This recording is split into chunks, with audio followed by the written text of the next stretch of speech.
வைகை ஆற்றில் இறங்கும் நிகழ்வுக்காக அழகர் கோவிலிலிருந்து புறப்பட்ட கள்ளழகருக்கு மதுரையில் எதிர் சேவை நடைபெறுகிறது. இது தொடர்பான கூடுதல் தகவல்களை தருகிறார் எமது செய்தியாளர் ராஜ்குமார். முழு விவரங்கள் என்ன? கள்ளழகர் சித்திரை திருவிழா விழா கோலம் பூண்டு வருகிறது மதுரை மாநகர். மண்டுக முனிவருக்கு சாப விமோசனம் அளிப்பதற்காக மதுரை மாநகருக்கு கண்டாங்கி பட்டுடுத்தி தங்க பல்லக்கில் வந்தடைந்தார் கள்ளழகர்.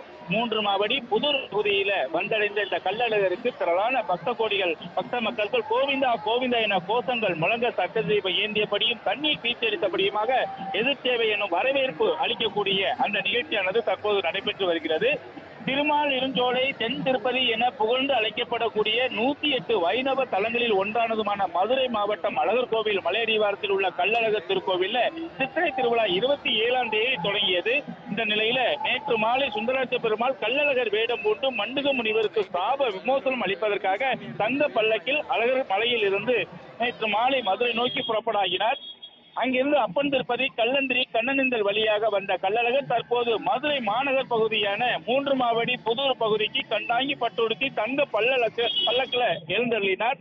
மதுரை மாநகர் பகுதிக்கு வந்தடைந்த கள்ளழகருக்கு பிரம்மாண்டமாக எதிர் சேவையும் நடைபெற்று வருகிறது.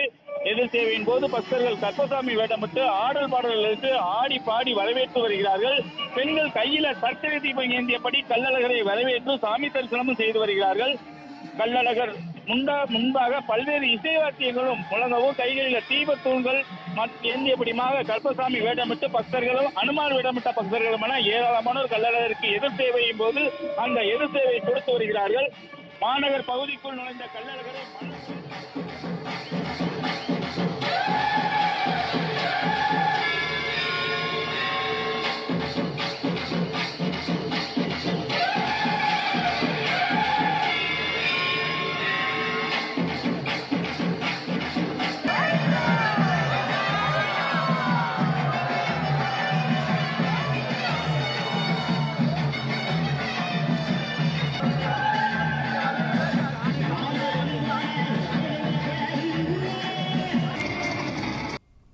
பிளே ஸ்டோர் மற்றும் ஆப் ஸ்டோரில் இருந்து பாலிமர் செயலியை QR கோடு மூலம் பதிவிறக்கம் செய்யுங்கள். செய்திகளை உடனுக்குடன் பெறுங்கள்.